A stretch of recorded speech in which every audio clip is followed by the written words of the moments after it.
안녕하십니까. 약선을 사랑하고 약선을 좋아하는 영남 외국어대학 윤광철입니다. 약선이 바로 저는 실천하는 것이다. 약선은 실천이다. 이렇게 늘 주장을 하고 싶은데요. 그만큼 약선이 실천하기가 쉽지 않은 그런 부분이 있어서 그렇게 생각을 하고 있는 것 같습니다. 오늘은 약선 본초하기를 강론 제3편 이제 세 번째인데요. 세 번째 강의 중에서 첫 번째 강의 채소류의 또한 총론편이 되겠습니다. 오늘 그 채소류를 살펴봄에 있어서는요, 채소류의 일단 생태 환경을 먼저 보고, 그리고 채소류는 어떻게 배합하는 것이 좋은가, 같이 배합하면 좋은 것과 같이 배합하면 좋지 않은 것, 이것들을 좀 살펴보겠습니다. 그리고 채소류의 성질, 사미, 사기, 오미, 귀경, 그리고 효능들을 살펴보는 순서로 진행을 하도록 하겠습니다. 먼저 우리 생태 환경에 들어가기 전에 식재료들을 전반적으로 어떻게 분류를 할 수 있는가, 이걸 잠깐 먼저 보시겠는데요. 우리가 지난번에 봤었던 공유편에 대한 부분들, 공유를 봤었죠. 그 다음에 두류를 봤었어요. 그래서 공유는 일반적으로 식물의 부위로 봤을 때는 씨앗 부위에 해당돼요. 두류도 씨앗 부위인데, 공유는 탄수화물이 주요 성분들을 이루고 있고, 두류는 단백질과 지방이 주요 성분으로 이루어지고 있습니다. 그래서 이걸 효능적인 사원으로 살펴보게 되어지면, 씨앗 종류들인 이 공유는 주로 소화기 계통과 지력을 향상하는 데 굉장히 유효하게, 물론 다른 부분도 있습니다. 그러다 가장 주요하게, 두류는 신장 계통, 우리가 콩과 팥 종류를 이야기하고, 이 부분은 콩과 팥, 신장 계통, 신장을 또 다른 이름으로는 콩팥이라고도 이야기를 하죠. 그래서 신장과 콩과 팥들, 이러한 부분은 신장 계통의 그 수액대사 작용과 관여되어지는 일들을 주로 하고, 저는 개인적인 생각으로는 이 콩과 팥들이 유전자를 회복하고 유전자의 노화 물질들을 제거해 줄 수 있는 그런 힘들을 가지고 있다. 그래서 항노화도 생각을 하게 됩니다. 그래서 유전자를 좀 더 젊게 하고 노화를 예방하기 위한 부분들을 생각하신다면, 이런 콩과 팥을 잘 활용하시는 것이 좋지 않겠는가. 그리고 오늘 공부하게 되시는 부분이 바로 채소류는 줄기나 이파리나 그리고 꽃, 그리고 열매, 뿌리, 이런 부분에 다양한 부분들 다 활용을 하게 되어지는데, 그래도 채소 중에서 가장 많이 현대인들에게 필요하고 현대인들이 많이 섭취를 해야 될 부분이 바로 이러한 이 줄기와 이파리 부분, 줄기와 이파리 부분이 아닌가 싶습니다. 그래서 여러분들이 이 줄기와 이파리 부분, 물론 꽃과 열매, 뿌리 부분도 있지만, 그러나 줄기 이파리 부분에 좀 더 관심을 가지시고, 그리고 이 줄기 이파리의 부분을 생각하다 보면은 우리가 일반적으로 디톡스 작용에 해당되어지는 부분들이 강합니다. 이 디톡스라고 한다면 유해 물질들을 해독하고 배출하는 작업들을 주로 하는데, 이러한 그 유해 물질을 해독하고 배출하는 부분은 식물체의 부위 중에서 줄기와 잎, 즉 채소류 중에서도 줄기와 잎. 그래서 저는 채소류 하게 되어지면 줄기와 잎이 먼저 떠오르고, 물론 뿌리 채소도 있고 열매 채소도 있고 꽃 채소도 있습니다. 그러나 일단 줄기와 이파리를 주요하게 먼저 생각하는 것이 중요하지 않겠냐. 그리고 이와 같은 부분들을 주요 담당하는 이러한 것들이 심혈관 계통 쪽과 함께 내분비 계통을 담당하겠다. 그래서 내분비 계통에 질환이 있다든지, 그리고 우리 몸에서 유해한 물질들을 빨리 해독하고 배출하는 역할들을 하는 부분이 필요하다. 그러한 형태의 유형의 질병이다 한다면 바로 이 채소류를 많이 드시고 채소류를 사랑해야 되지 않겠냐 이렇게 생각을 합니다. 아울러서 이제 이런 것들을 그러면 내가 이제 디톡스를 하고 내분비 계통을 좀 돌봐야 되겠다라고 해서 채소류를 선택하게 된다면 이것들이 이제 최대한 약이 되게 하기 위해서 우리가 먼저 해야 될 일이 있습니다. 그래서 오늘은 이 1단계 관련된 부분만 잠깐 말씀드릴게요. 여러분들이 다 알고 계시듯이 이 채소류들이 자기들의 힘을, 자기들의 역량을 최대한 발휘하기 위해서는 일단은 우리가 사용되어지고 있는 그런 조리법에 의해서 GMO를 기반으로 하는 식용유를 사용해서 튀기거나 볶거나 하는 그런 작업들을 좀 줄여야 되겠다. 그리고 줄기와 이파리와 이란 채소를 사용하는 부분에서 1군, 2군 발암물질들과 같이 섞는 작업을 조금 더 지양해야 되겠다. 그럼 1군, 2군 발암물질의 채소와 관련돼서 가장 많이 쓰고 있는 부분은 2군 발암물질 같은 경우 육고기 중에서 붉은색 색깔을 가지고 있는 돼지고기와 소고기를 이제 2군 발암물질로 규정하고 있고 1군 발암물질은 이제 소세지, 햄, 베이컨 종류, 고기를 가지고 가공해서 만드는 그런 가공식품들이 이제 그런 1군 발암물질로 발암식품으로 이제 규정을 시키고 있습니다. 그런데 이제 물론 이제 여기에 대해서는 나중에 우리가 또 제가 말씀을 드려야 될 부분이 남아 있는데요. 너무 길게 할 수는 없으니까 여기서 간단히만 1군, 2군, 이렇구나 이런 부분들하고 같이 섞지 않고 쓸 수 있는 부분, 식용유하고 특히 GMO 기반으로 하고 있는 식용유하고 또 지나치게 많은 양의 식용유를 사용으로 해서 튀기거나 볶거나 아니면 하는 그런 것들, 물론 참기름이나 들기름도 여기에 같이 포함이 됩니다. 물론 이제 코코넛 오일이라든지 뭐 이런 불포화 지방산들이 많이 들어있는 그러한 기름 종류 같은 경우도 역시 다 포함이 되어 있죠. 그리고 이제 뭐 유제품 종류 같은 경우도 역시 마찬가지가 되겠습니다.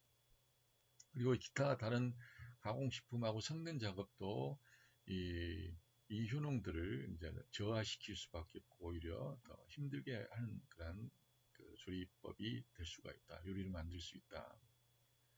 그리고 이제 GMO를 기반으로 하지 않는 즉 넌 GMO의 상황에서 그다음 백설탕이나 과당 그리고 백밀가루 이런 소금이나 정제염들을 잘 조절하는 가운데 사용이 되어지게 될 때 이 채소류는 바로 제대로 된 디톡스, 제대로 된 내분비 계통, 그리고 제대로 된 장의 활력을 불어넣는 그런 역할들을 할 수 있겠다. 이렇게 그래서 먼저 이 부분을 지키는 게 상당히 중요하다. 이렇게 말씀을 드리고 싶습니다.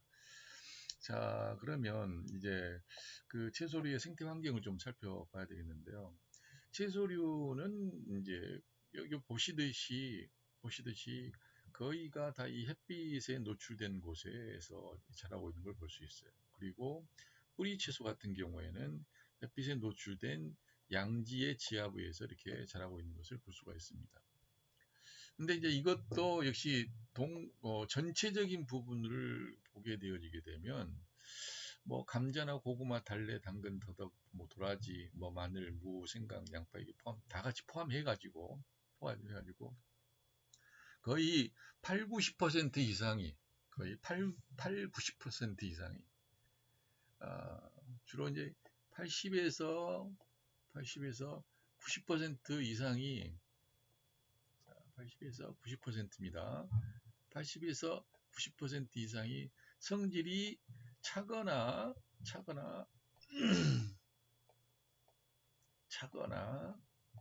시원한 성질을 가지고 있습니다.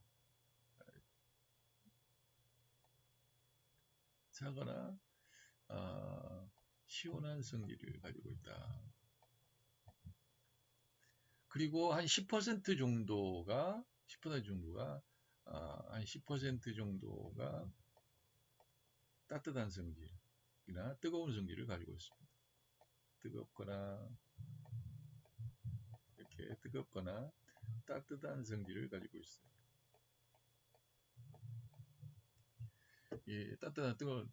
그런데 이제 일반적으로 여기에 10%에 달하는 그 뜨거운 성질이나 따뜻한 성질 같은 경우는 이제 아주 쉬워요. 어떻게 본다 한다면 여기 뭐 깻잎이라든지 보세요. 고추라든지 대파라든지 그다음에 어, 그 부추라든지 물론 이제 부추나 대파나 고추 이런 부분도 햇빛을 좋아하기 때문에 햇빛이 없으면 안 되기 때문에 오행성으로 본다 한다면 햇빛에 의존하는 한성을 지녔다 이렇게 또 볼 수가 있어요.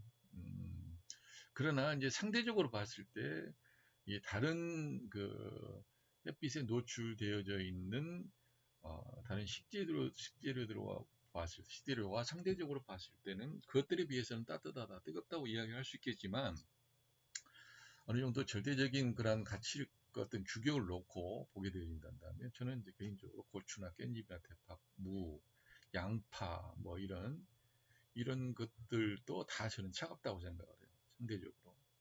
그러나 상대적으로 더 차가운 것에 비하게 되면 따뜻하다고 볼 수가 있죠. 그리고 이제 이 부추라든지 여기에 뭐 마늘이라든지 무라든지 생강이라든지 양파라든지 이런 종류들이 주로 이제 따뜻하다고 이야기를 하거든요. 그리고 이런 따뜻한 부분들은 거기다가 뭐냐 향신료 향신료들이나 향신료들이나 또 양념 형태로 사용되어지는 것들입니다. 양념이나 소스의 형태로 이용이 되어지는 것들이 주로 그렇더라. 그래서 여러분들이 채소류를 생각하시게 될 때는 채소를 생각할 때는 거의 다 성질이 차갑거나 시원하다. 그렇지만 향신료나 양념 소스의 형태로 사용되어지고 있는 그런 종류의 것들은 주로 따뜻하다. 그래서 만약에 고추나 깻잎이나 대파나 부추나 마늘이나 무나 생강이나 양파 같은 경우로 어, 양념이나 소스를 사용하지 않고 오히려 이런 것들을 가지고 김치 형태로 발효식품으로 김치 형태로 만들게 되어진다 한다면 다분히도 성질이 뜨거운 형태의 부분으로 많이 이제 포함이 되게 되고 그렇게 된다 한다면 몸이 뜨거운 사람들은 조금 먹거나 주의해야 될 부분이죠. 몸이 차가운 사람이라 한다면 이제 조금 더 많이 먹어야 될 그런 상황이 되겠습니다. 그러나 이제 일반적으로 채소 종류 같은 경우는 주로 이렇게 생채로 먹을 때는 주로 차가운 성질이 많이 있다. 그래서 대부분 익혀 먹다든지 익혀서 먹는다, 데쳐서 먹는다든지 데쳐서 이렇게 참기름이나 소금을 살짝 묻혀가지고 먹는 경우도 주로 많이 있습니다. 이런 것들이 일종의 이제 포제에 해당되어지는데 일단 여러분 공부하실 때 채소류는 8, 90%가 성질이 차갑거나 시원하다. 그리고 향신료나 양념, 소스 형태로 사용되어지고 있는 그런 종류들은 주로 따뜻하거나 뜨겁다. 그렇기 때문에 향신료나 양념의 소스 형태로 사용되어지는 것들을 가지고는 주로 김치를 담그게 되면 열성 체질은 조금 줄여야 된다. 한성 체질은 조금 더 먹어도 되지만요. 자, 그러면 이제 우리 어떤 음식들과 서로 배합하는 것이 좋은지에 대해서 조금 우리가 보시도록 하겠습니다. 단호박 같은 경우는 단호박은 팥이나 돼지고기, 산약, 연자육, 비타민C가 풍부한 이런 야채들과 같이 섞어서 사용하시게 되어지면 상당히 좋습니다. 그러나 거기에 단호박에 게나 식초, 돼지, 간, 메밀과 같이 쓰게 되는 것은 별로 좋지 않다. 이걸 기억을 해주시기 바랍니다. 채소하게 되면 대표적인 또 채소가 배추가 아니겠어요. 근데 이런 배추 같은 경우에는 바로 고추, 잉어, 동물간, 두부, 새우, 육고기 같은 경우는 같이 사용해도 좋습니다. 그리고 얼갈이 배추는 역시 고추나 쏘가리가 이제 잘 어, 궁합이 맞다고 볼 수가 있죠. 그러나 이 단호박, 오이나 당근, 토끼고기는 이제 얼갈이 배추하고 맞지 않고요. 양배추는 잉어나 두유, 건새우하고 좋습니다. 양파도 율무, 계란, 육고기하고 잘 맞습니다. 그러나 양파를 넣을 때 이제 뭐 건강에 좋게 한다고 해서 그, 뭐 설탕을 내는 것 대신에 꿀을 넣는다든지 하는 이런 부분은 좀 주의가 필요하겠고요. 특히 이제 우리 약선에서는 생선 요리를 하는 데는 양파를 사용하지 않는다. 이걸 조금 여러분들이 기억을 해 주셨으면 좋겠습니다. 일단 생선은 사용하지 않는다. 다시 한번 강조를 드리는데요. 양파와 생선, 이제 우리 흔히들 요리를 하실 때 생선에 뭐 양파를 넣어서 이제 요리를 하시는 경우들이 있는데 여선에서는 생선을 사용하지 않는다. 왜 사용하지 않는지에 대해서는 양파에 대해서 자세히 양파 편에 들어가서 자세히 말씀을 드리도록 하겠습니다. 자, 그리고 당근을 같이 사용하는 부분에 있어서는 비타민 C가 풍부한 야채와 같이 사용하지 않는다. 그 중에서 뭐 대표적인 것이 이제 오이 같은 경우가 있죠. 오이 같은 경우는 당근하고 일반적으로 같이 사용하지 않습니다. 고구마, 참기름나물, 토마토는 다방면으로 이렇게 올리브유, 샐러리, 카리플라워, 요구르트, 산사, 계란, 오이, 두부, 이제 꿀과 같이 사용을 하시면 좋죠. 그러나 토마토하고 고구마, 감자, 새우, 단호박, 생선이라는 것은 같이 사용하는 것은 별로 좋지가 않다. 그리고 시금치는 우유나 두부, 당근, 그리고 왜냐하면 이 당근하고 사용하는 비타민 손실이나 고혈압과 동맥경화에 좋지 않는 결과를 나타내기 때문에 시금치는 우유와 두부나 이 당근하고 같이 사용하지 않습니다. 그리고 냉이는 백목은 하고추하고 같이 사용하면 좋고요. 그 다음에 무는 여러분이 이제 잘 알고 계시듯이 무는 배즙이나 이 올리브라든지 올방기하고 같이 쓰는 것은 좋은데 여기서 주의를 하셔야 될 것이 바로 인삼 종입니다. 인삼이나 서양상, 화수오, 생지황, 원래 이제 생지황보다는 이제 숙지황이 이제 더 이제 그런데 그 다음에 일반적인 과일들하고 당근, 그 다음에 오이, 동물의 간이란 부분들하고 같이 섞는 것은 별로 좋은 방법이 아닙니다. 그래서 주의를 요하는 것이죠. 그래서 무하고는 일단은 과일 종류들하고 같이 섞지 않고 또 무하고 당근하고 역시 주의를 하셔야 될 필요가 있습니다. 우리가 흔히 보면은 그 깍두기 같은 것을 담글 때 거기에 이제 과일들을 과일로 넣으면서 무도 같이 넣는 경우들이 있어요. 그리고 아니면 이제 무를 할 때, 깍두기를 하게 될 때 더 맛내기 위해서 과일들을 같이 사용을 한다든지, 당근을 같이 사용한다든지 하는 부분들이 있는데, 이것도 주의를 요합니다. 물론 이제 오이까지 포함해서요. 그 다음에 오이는 특히 땅콩과 같이 사용하지 않는다. 동과는 붕어나 팥 같이 사용하지 않고요. 수세미는 우리나라에서 뭐 수세미를 뭐 나물 먹는다는 그런 부분은 별로 없지만은 이제 수세미를 시금치하고 알로에 그리고 우리가 또 이제 조금 조심해야 될 것이 이 샐러리와 미나리입니다. 샐러리와 미나리. 이 샐러리와 미나리는 소고기, 양고기, 새우, 창포와 같이 사용하게 되면 좋은 효과를 발휘하게 되는데 거기에 동물의 간이나 샐러리와 미나리 요리를 하게 될 때 오이, 닭고기, 자라, 방개, 콩, 배출 이란 국화를 같이 사용하시는 건 좋지 않죠.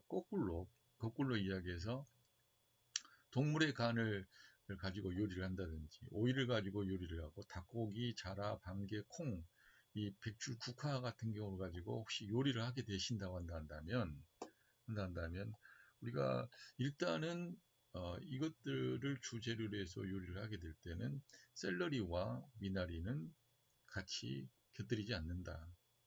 샐러리와 미나리를 같이 집어넣지 않는다. 이것 요리하는데 또 샐러리 반찬, 샐러리, 샐러드, 미나리 뭐 반찬 이런 거 같이 쓰지 않는 것이 좋다고 볼 수 있는 거예요. 자, 그래서 이건 좀 기억을 해 두시면 좋겠습니다. 그리고 고사리 나물을 하게 될 때, 고사리 가지고 우리는 나물을 많이 먹는데, 이 고사리를 하게 될 때는 어, 그 두부 요리라든지 그 다음에 돼지고기 요리 그리고 땅콩 이런 것들은 좀 같이 상차림이 안 되는 것이 더 좋겠죠. 그 다음에 또 하나 더 보시게 되어지면 고과, 고가 요주라고도 하죠. 이것 같은 경우는 갈치, 현채, 수박 껍질, 고사리, 오이, 그 다음에 계란, 고추하고 잘 맞습니다. 상추는 마늘이나 토끼고기, 두부하고 잘 맞고요. 근데 이제 여기에서 보게 되면 같이 써서는 안 되는 부분이 이제 겨자채, 갓과 배는 같이 쓰지 않는다. 이제 설탕이 좋지 않다고 생각하니까 이제 흔히들 꿀이라든지 배를 사과 같은 거 갈아가지고 그 설탕 대용으로 쓰시는 경우들이 있는데 이 겨자채 할 때는 배는 좋지 않겠다. 특히 가을에 이제 겨자채를 가지고 하게 될 때 배가 이제 호흡기 개통에 좋으니까 이제 같이 넣어서 쓰면 훨씬 좋겠다고 생각을 하고 할 수 있는데 일단 가을에 특히 조심해야 될 가을에 이제 배가 많이 나오니까요. 이것도 계좌치를 가지고 만약 김치를 담근다 한다면 배는 좀 조심할 필요가 있다.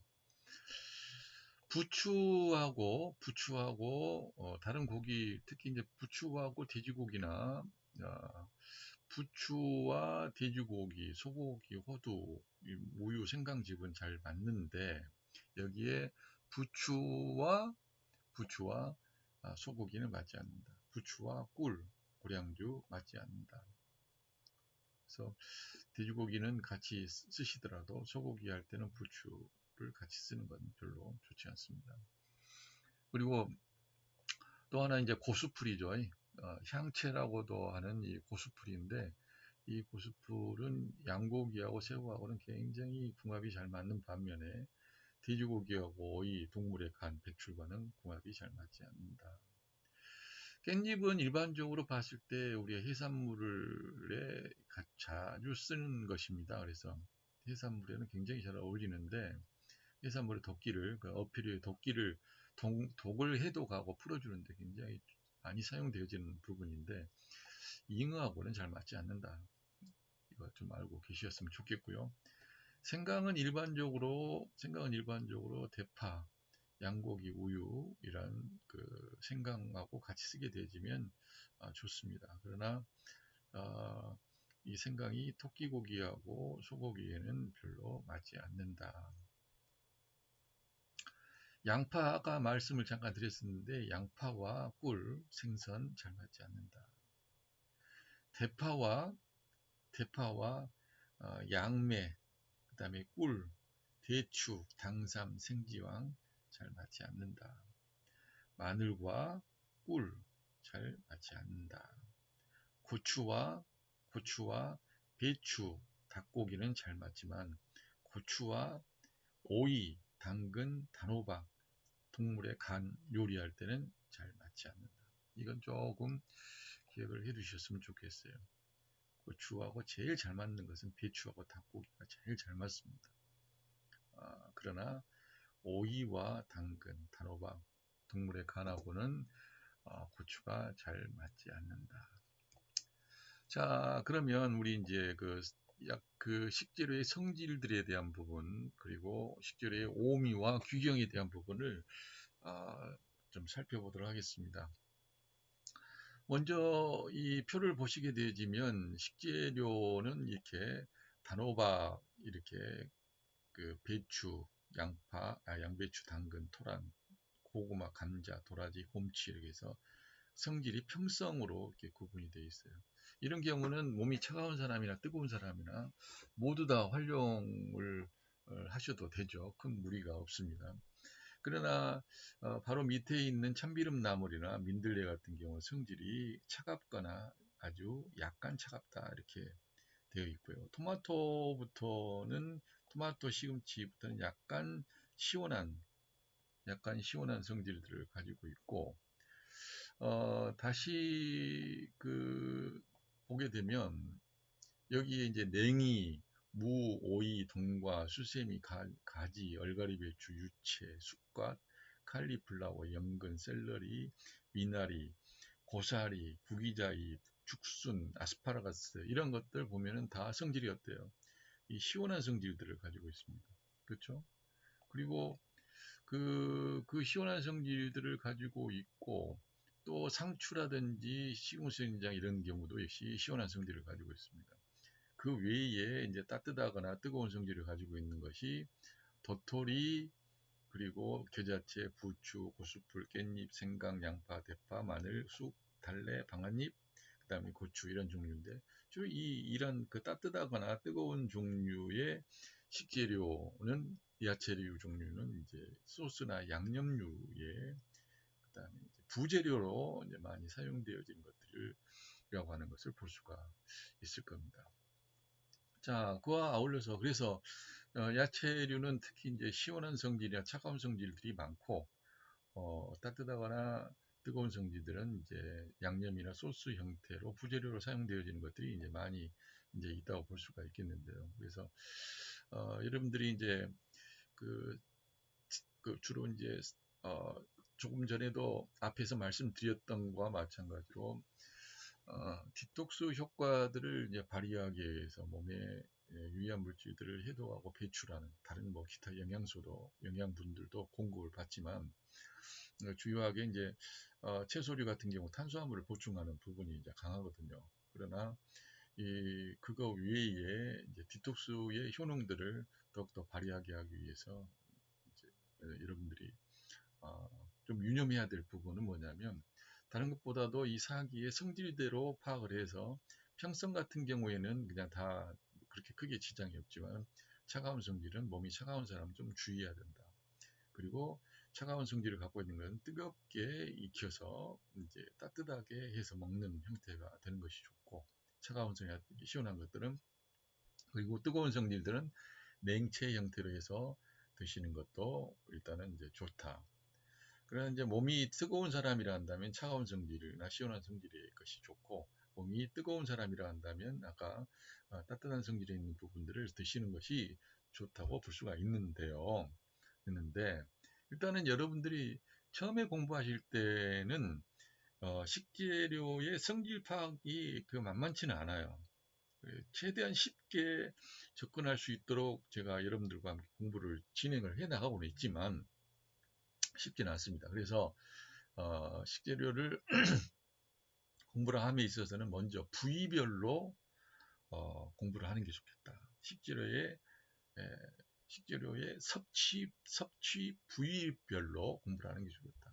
예를 든다면 단호박은 우리가 먹는데 어떤 부위를 먹습니까? 열매 부위를 먹는 거잖아요. 배추는 줄기와 이파리를 먹어요. 그렇죠? 양배추도 이 이파리와 줄기와 꽃 부위가 바로 이제 양배추 부위겠습니다. 당근은 뿌리 부위죠. 그 다음에 토란도 뿌리 부위를 먹습니다. 그리고 줄기도 먹긴 먹죠. 줄기도 많이 먹긴 한데, 이파리도 역시 먹기도 하고요. 그 다음에 고구마는 뿌리. 고구마도 줄기 먹기도 하고 이파리도 먹습니다. 그 다음에 감자는 특히 뿌리, 도라지도 역시 뿌리, 그 다음에 곰치도 역시 이파리. 그렇기 때문에 여러분들이 이제 기억을 하시게 될 때 사용하는 부위에 따라서 우리 몸에 상응하는 부위를 찾게 되어진다면 이제 열매 부위 아니겠습니까? 단호박은 그러니까 폐 쪽과 관련되고 배추는 줄기와 이파리가 같이 되기 때문에 목과 화의 계통, 그래서 심장과 소장과 간과 담낭, 양배추도 줄기와 이파리가 같이 동체로 되어 있으면서 꽃처럼 사실은 생긴 거 아닙니까? 그래서 그 양배추 같은 경우는 이제 간과 심장과 또그 소화기 계통에도 다 같이 작용합니다. 부위별로 우리가 이제 앞에서 공부를 해왔으니까 이게 어떤 부위를 사용하느냐 이걸 잘 보셔야 돼요. 고구마 같은 토란만 하더라도 토란에 뿌리를 쓸 때의 효능과 줄기를 쓸 때의 효능을 똑같이 보시면 안 되죠. 고구마도 역시 고구마 뿌리를 쓸 때와 고구마의 줄기를 쓸 때하고 이파리를 쓸 때 서로 다르다는 것을 먼저 이제 생각을 하시면서 공부하는 게 좋아요. 그래서 뭐 이 부분을 이제 우리 기초 이론에서 수도 없이 지금 이야기를 하고 있었는데 본론편에 들어가서 제가 하나하나 다루게 될 때 그 부분은 더 자세하게 다룰 수 있도록 하겠습니다. 그리고 이 채소류에서 도드라지게 드러나고 있는 특징 중에 하나가 뭐냐면은, 물론 이제 탄수화물들이 많이 있기 때문에 채소류들, 우리가 특히 사람들이 먹는 야채류는 당연히 단맛이 없으면 잘 안 먹습니다. 그래서 일단은 채소류 종류에는 기본적으로 단맛을 거의 다 가지고 있어요. 많이 먹는 그런 채소류들은. 그리고 또 하나의 특성이 있다 한다면, 일반적으로 거기 약간 매운맛을 지니고 있는 채소류들은 다 나물 종류로 해서 먹어도 전혀 이제 무방합니다. 그래서 주로 이 매운맛들도 상당히 도드라지게 나온다. 그리고 조금 더 이 약성이 있는 형태의 야채류 종류는 이제 약간 쓴맛을 가지고 있게 되어지고, 피로물질을 풀어주는 쪽의 야채 종류는 약간 이렇게 신맛의 계통들을 지니고 있다. 그래서 가장 적게 분포되어 있는 맛의 종류가 채소류에서는 바로 이 신장 계통의 부분입니다. 아까 콩종류라든지 이런 부분들에서는, 곡류에서는 이제 신장도 꽤 보여지는데, 물론 신장에 가장 맛을 배합이 되어 있는 경우는 이제 해산물 종류, 해초류들, 어패류들이 이제 거의 신장의 부분을 차지를 하고 있습니다만은, 일단 여러분들이 일단 기억을 해 두실 것이, 야채류도 결국엔 탄수화물인데, 탄수화물로서 뭘 하냐면 디톡스 효과를 동독히 하는 종류가 바로 이제 채소류고, 매운맛 계열도 지니고 있고, 그 다음에 이 쓴맛 계열과 신맛 계열들을 도드라지게 많이 가지고 있다. 그 중에서도 다른 그 식재료들에 비해서 가장 도드라지게 나타나는 부분은 바로 야채류는 뭐니 뭐니 해도 이 매운맛 계열입니다. 그래서 매우면서 폐장과 대장으로 들어가게 하는 이 부분이 굉장히 강합니다. 여기에서도 보세요. 다음에서도 보면은 이 탄수화물이기 때문에 이건 이제 뭐 기본적인 부분을 놔두고, 여기서 가장 그나마 더 많이 차지하고 있는 부분은 바로 보세요. 이 신맛 계열들, 매운맛 계열들, 폐대장으로 들어가는 부분이 굉장히 도드라지게 많이 나타납니다. 시원한 성질을 가지고 있는 것도 도드라지지만, 그러면서 매운맛을 가지고 있다. 그래서 채소 종류인데 약간 매운맛이 있다. 그러면, 그리고 좀 달근하다, 달짝지근하다 라고 한다면, 이건 사람이 식용을 해도 되는 것이라고 생각을 해도 무방합니다. 무방하죠. 자, 다음에도 보시게 되면 여기도 역시 보세요. 매운맛이 아주 도드라게 나오죠. 근데 그 중에서도 매운맛을 가지고 있는 이 뜨거운 성질의 것과 따뜻한 성질은 아주 그냥 끝내주게 바로 매운맛을 지니고 있습니다. 여기 보면 전체가 다 도드라지게 매운맛이 있다라고 이야기합니다. 물론 이제 매운맛이라고 써져 있지 않지만 폐만 표시되어 있는 경우는, 폐를 규경을 두고 있는 것은 도드라지게 매운 것은 아니지만은 매운맛은 폐장으로 들어간다고 하였으니 이것도 매운맛이 없다고 볼 수는 없는 거죠. 당연히 매운맛이 있는 것을 여러분들 보시면 되겠습니다. 자, 오늘은 이 총론편으로 여기까지 하고요. 다음으로는 이제 하나씩 식재료를 봐가면서 공부를 하도록 하겠습니다. 일단은 한 10가지 정도의 식재료를 한 편으로 나눠 가지고 지금 나눠놨습니다. 그래서 그 야채편은 한 5개 정도로 나눠지지 않을까 싶습니다. 오늘도 고생 많이 하셨습니다. 건강한 하루 보내시고요. 또 다시 만나 뵐 때까지 행복한 시간 보내시기를 바랍니다. 감사합니다.